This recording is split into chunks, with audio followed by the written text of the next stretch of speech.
মানিকপুরের রাস্তাটা কোন দিকে? এইদিকে কাউকে লুকাতে দেখেছো? কি হলো দেখেছো? এই সালমা তোমাকে দেখি ফেলেছি, তুই চল, তুই বেরিয়ে আয়। আপনাকে বলতে মানা করতে তো আপনি বললেন কেন? এবারে আমি চলে কেন না? কি হলো? ওখানে ভিডিও করে কি দেখছেন? কেন বললেন বলেন? আমি নিজের চোখে তোমাকে লুকোতে দেখেছি, আর এই মেয়েটা এসে জিজ্ঞেস করছে আমি কি করে মিথ্যে কথা বলি বলো? ওরে বাবারে, ও তো সত্যি কথা বললো। আমাকে চোর বানিয়ে দি, এখন আবার বলছি আমি মিথ্যে কথা কি করে বলবো বলো? এই তুই চোর হইছিস, তাহলে চোখ ধরে আমরা লুকাবো। চোখ তো ধরতেই হবে। হবে একটা লিখি। তোমরা সবাই চুপ করো। এই ছেলেটা কলকাতা থেকে এসেছে, তোমাদেরকে কিছু বলতে চাই, কথাটা মন দিয়ে শোনো। আমার নাম টনি, আমি কলকাতা থেকে এসেছি। আপনারা দীর্ঘদিন ধরে জলের সংকট এবং রাস্তাঘাটের জন্য বিডিও অফিসে দরখাস্ত করেছেন। আমি সেই বিডিও অফিস থেকে এসেছি আপনাদের গ্রাম এনকোয়ারি করার জন্য। আপনারা যদি রাজি থাকেন এবং জায়গা দেন, তাহলে কিছুদিনের মধ্যে আমাদের কাজ আমরা শুরু করতে পারি। কোনো সমস্যা নাই, জলের ট্যাঙ্কের জন্য আমি জায়গা দেবো। হ্যাঁ, আমিও জায়গা দেবো। না না, আপনারা জায়গা দেবো বললে হবে না, আমি গ্রামটা ঘুরে একবার দেখতে চাই যে কোথায় ট্যাঙ্কিটা বসালে গোটা গ্রামে জল সাপ্লাই করা যাবে। বাবু আপনাকে অনেক ধন্যবাদ, আমি অনেকদিন থেকে পানির কষ্ট পাচ্ছি। না না কাকা, আপনি আমাকে আপনি করে বলবেন না, আমি আপনার ছেলের বয়সী। বলছিলাম কাকা, আমি তো আপনাদের এখানে এক সপ্তাহ থাকবো, কোনো ঘর ভাড়া পাওয়া যাবে না? ওগো, স্যারকে খেতে দাও। আরে আপনি আমাকে স্যার বলছেন কেন? আপনি আমার বাবার বয়সী, আপনি আমাকে টনি বলে ডাকবেন। আচ্ছা ঠিক আছে। কি গো কিছু বলছো? অনেক বেলা হয়ে গেছে, টনিকে কিছু খেতে দাও। কাকিমা, ব্যাগটা ঘরে নিয়ে যা। বুড়ি, মাছের বাটিটা নিয়ে আই তো। তুমি এ বাড়িতে? এইটা আমাদের বাড়ি। ও, বলছি আমাকে ক্ষমা করে দিয়ে। কিসের ক্ষমা? সকালে আপনার সাথে যে খারাপ ব্যবহারটা করেছি, এতে আমার খুব খারাপ লাগছে, তার লেগে। অবশ্যই ক্ষমা করবো। তার আগে বলো, তুমি আমাকে যে জলটা খাওয়ালে, এই জলটা কোথাকার? কেনে ঘাটের পানি? খেতে কি আপনার কোনো অসুবিধা হয়েছে নাকি? না না, অসুবিধা হবে কেন?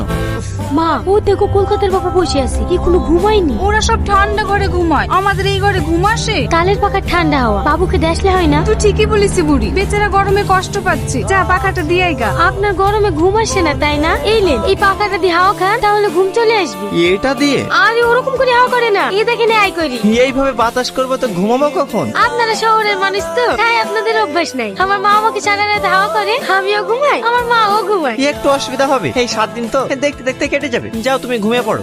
কাকি, আপনাদের টয়লেটটা কোন দিকে? ও কি মধু, আরে পায়খানাটা কোন দিকে? ওইসব আমাদের নাই বা, আমরা সব ঘাটের ধারে যাই। এই দেখো বদনাটা না, ঘাটের ধারে চলে যাও। সালমা, দাঁড়াও দাঁড়াও দাঁড়াও, আমার খুব ইমার্জেন্সি পেয়েছে। কোন দিকে যাবো? দেখতে পাচ্ছেন না অনেক জায়গা পড়িয়েছে, যে কোনো একটা আড়াল দেখে বসে পড়ি। ওই ঝোপ ঝাড়ে সাপ টেপ নেই তো? না থাকার কি আছে, থাকতে পারে। যান যান, ওই ঝোপের আড়ালে বসে পড়ি। সামনে কোথায় বসতেছি? যা সজ্জা কেরে শালা, আমার রাইভে হ্যাকটা এসছি। আরে বাবু, আপনি এই রাইভে কো পায়খানা ফেরে? যান যান, ওইদিকে যান। আমার আর কোথাও যাওয়ার জন্য নাই, এখানে হয়ে গেছে। দেন আমাকে দেন, আপনারা থাকেন, আমি আসছি। মোড়ল মশাই, ছেলেটা সত্যি খুব ভালো তাই না? একদম ঠিক বলিস, শহরের ছেলে হয়ে এত ভালো মানুষ হবে আমরা ভাবতেই পারিনি। আপনি আবার ঘাটে কার জন্য পানি নিতে এসেছেন? ওই সাহিদা কাকির জন্য। বয়স্ক মানুষ তো, জল নিয়ে যেতে খুব কষ্ট হয়, তাই আমি আসলাম। আপনি কত ভালো মানুষ, গ্রামের সব মানুষের উপকার করেন। তুমি ঠিকই বলিস, টনি যে শহরের ছেলে এটা বোঝাই যায় না। আরে না না, মানুষ এই মানুষকে ভালোবাসবো, এটাই তো মানুষের ধর্ম। তোমার হয়ে যায়নি সালমা? সালমা, তোমার মনে হয় কষ্ট হচ্ছে, দাও কলসিটা আমাকে দাও। না না, আমার কষ্ট হচ্ছে না, আপনারই অভ্যাস নাই। আমাকে দিন, আমি নিয়ে যাচ্ছি। আরে না না, ঠিক আছে ঠিক আছে, চলো। আচ্ছা, এই গ্রামে আপনি আর কদিন থাকবেন? 4 দিনের মধ্যে চলে যাবো। 4 দিনের মধ্যে চলে যাবেন? আপনি যেভাবে গ্রামের মানুষের সাথে মিশে গিয়েছেন, আপনি চলে গেলে গ্রামের মানুষের সবার কষ্ট হবে। শুধু গ্রামের লোকেরই কষ্ট হবে, তোমার কষ্ট হবে না বুঝি?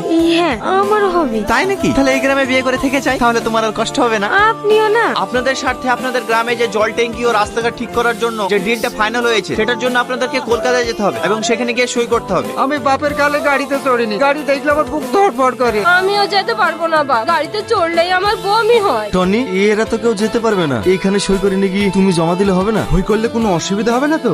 এই তোকে সই করতে বলছো, সই কর। মানিকপুরের প্রত্যেকটা মানুষকে বলছি, 1 ঘন্টার মধ্যে পুরো গ্রাম আমার খালি চাই। এখানকার প্রত্যেকটা বাড়ি ঘর ভেঙে আমি আমার ফ্যাক্টরি বানাবো। এই বাড়ি ভাঙে ফকটিয়া পেয়েছি না, তোকে এর আগে মানা করেছিল, আবার এসছি। কি বলছেন মডেল সাহেব? আপনি তো আসার সুযোগ করে দিয়েছেন। কি বললি তুই? ধনীকে দিয়ে তোদের পুরো গ্রামকে গ্রাম ফিতে করে নিয়েছি। খবরদার একটা ভালো ছেলে নামে দুর্নাম করবেন না। তোর তো গায়ে বাঁধবে, কারণ তুই টনির প্রেমে হাবুডুবু খাচ্ছিলি।